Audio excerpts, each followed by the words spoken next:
Hello Jacksonville, I'm Pam Roman. And I'm Garrett Teague, although you may not recognize me without my beard. Welcome to this April edition of JaxParks TV, coming to you from Confederate Park in Jacksonville's Springfield neighborhood. That's right, this park offers great views of downtown, a brand new playground for the kids, and a special place for you and your favorite canine. But here's a cool fact that you and Garrett may not know. This is also the site of the city's first ever supervised playground 100 years ago. That is pretty cool. Now, coming up in our show, I'll help paint a picture of our partnership with the Art League of Jacksonville. We'll serve up an update on JaxParks tennis, and we'll take a walk in the park with our favorite parks naturalists through Betz-Tiger Point Preserve.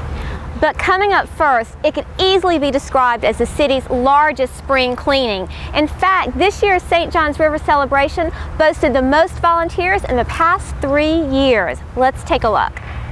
This was the inspiring sight on the morning of March 16th, when more than 1,100 men, women, and children put on gloves, grabbed trash bags, and set out on a mission to rid the St. Johns River of unwanted trash. It's important because it's yours, you know, and just like anything you own, you want to take care of it. Well, the same thing with the environment, especially with kids in the beach. You know, they love the beach, and it's really heartbreaking when you come out here and you see trash on the beach. WJCT puts a group together every year, and we come out to the river cleanup because we know how important the river is to Jacksonville, and we are really surprised every year by the amount of trash that we find and the type of trash that we find, either discarded here in the park or washed up along the river. Among the items collected, 158 tires, pieces of lumber and dock materials, tennis shoes, and hundreds of cigarette butts. In all, volunteers removed more than 15 tons of litter.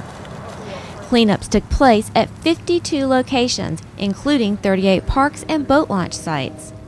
Mayor Alvin Brown joined volunteers along the North Bank Riverwalk, where he also talked about why events like the River Celebration are so important both to the river and our city. I think coming out here, cleaning up the St. Johns River with the river keepers, keep Jacksonville beautiful, and over 1,000 people today, I think is important that we continue to do that annually, but also we can do it all year round. We have to take care of our St. Johns River. It has a huge economic impact for our city. It could be good for ecotourism, kayaking, it could be a destination for people to come and enjoy our river. But also, it's huge. We have a port here that's a $19 billion economic engine, responsible for 65,000 jobs. So, it really, really impacts the quality of life. You know, we have fishing out here, shrimping. People make a living off the river, and we got to protect it. For more information on cleaning up the St. Johns River, visit the Riverkeeper online at stjohnsriverkeeper.org. Now, at JaxParks, we work with a bunch of different partners to better help us serve the community. At the Murray Hill Art Center, the Art League of Jacksonville is hard at work getting people's creative juices flowing. So what exactly is the Art League? The Art League is a 501c3 nonprofit dedicated to community arts education throughout Jacksonville. In 2012, we partnered with the City of Jacksonville to reopen the Murray Hill Art Center. We were able to come in with a group of artists and provide art courses and facilitate classes through this Murray Hill Art Center that otherwise would not be available to the community. The classes here are an interactive experience open to everyone, no matter what age or skill level. They provide the materials, and all you need is the desire to learn. And there's a little bit of everything to learn here. You can take a class on illustration, painting, or if you want to, you can even learn about the art of printmaking. One unique feature here is the Pottery Center, which is just one of a few public clay centers within 200 miles. You can sit down at one of the pottery wheels and get your hands dirty creating your own masterpiece. It's so much more than learning a new hobby. Engaging in the arts can teach you valuable skills that can transfer to every walk of life. Art's the type of thing that, unlike sports, has no sort of age restrictions. You come in and have something unique to say or a unique way of saying it, and it's valid, it's important. Yeah, the Art League is just a great resource. I feel very fortunate that we have it in our community, and I really enjoy coming here and taking classes, and I actually learn a lot from the other people that take classes too, so it's great.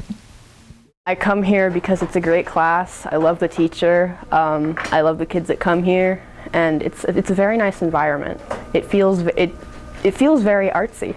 On top of all that, the Art League also offers scholarships to talented youth and adults who may not be able to afford art classes, and they do portfolio reviews for those trying to get into art school. For more information about all the awesome activities at the Murray Hill Art Center, you can go to JaxParks.com. Now, where'd Pam go? I think she's over at the playground. Let's check it out. Yes, I am, as a matter of fact, checking out this new playground equipment. Hey, does the word whimsical mean anything to you? Just asking. Okay, it's time for you to grab your racket and join me on the courts as we check out the game of tennis at JaxParks. You'll find tennis in full swing at JaxParks all year long.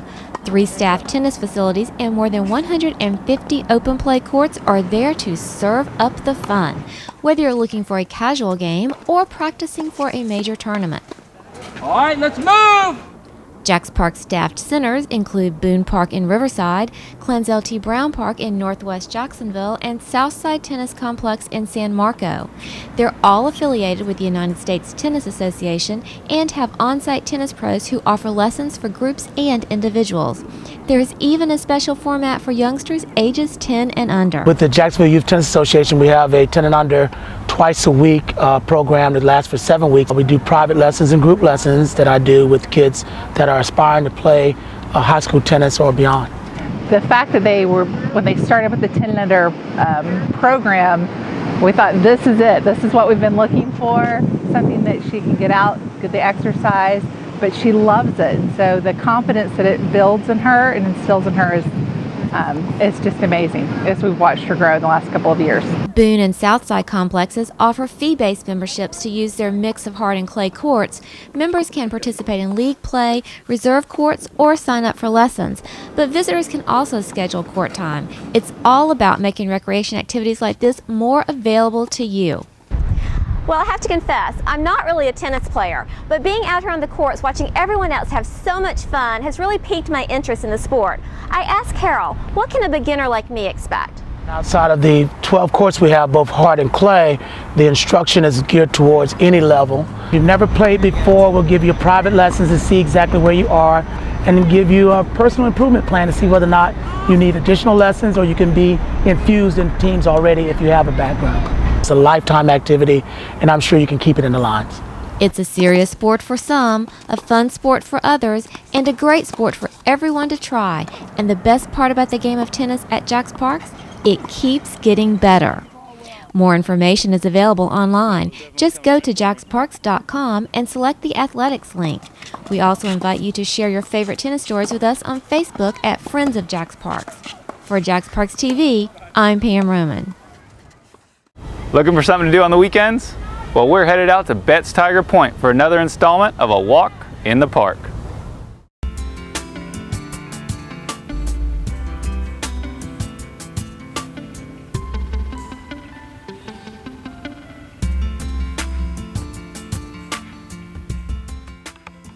Welcome. I'm Jean Schubert, Parks Naturalist Supervisor with JaxParks. I'm so glad you came here to join me for a walk in the park at Betz-Tiger Point Preserve.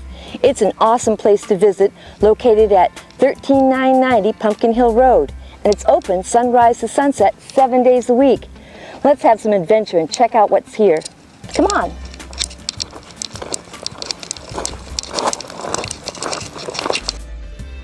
This preserve is 548 acres of beautiful old Florida. But it also offers some modern features, like a great picnic pavilion with barbecue pit and waterless restrooms. Once you leave the parking lot area, you can travel this pathway to the north to where the marsh is. From the observation deck, you can enjoy expansive views of the marsh area. You can take a break and relax here next to the observation platform, or you can imagine what it was like for the Timucuans. They lived right here in this area. They got everything they needed for survival. Interpretive signs like this tell their story, how they used mussels, oysters, and fish. Did you know they used every part of our state tree, the sable palm? Did I mention that Betz-Tiger Point Preserve has more than 3 miles of hiking trails that are good for biking or horseback riding as well? Come on, let's check them out. Walk deeper into old Florida. by taking the South Trail near the park's entrance. This preserve is abundant with wildlife, so don't be surprised if you spot a gopher tortoise or an armadillo. You can also look for deer tracks or bobcat tracks, and remember, wildlife and vegetation are protected in the preserve. For a water adventure, bring your kayak or canoe. The launch at Pumpkin Hill State Preserve is just outside the entrance to Betz. And just down the road a bit is another great area to explore, Cedar Point Preserve. But that's a whole separate walk in the park to enjoy. But for today, we're at the end of our tour. I hope you'll take your own personal tour of this and any of our other many parks. After all, it's as easy as a paddle, a ride, or a walk in the park.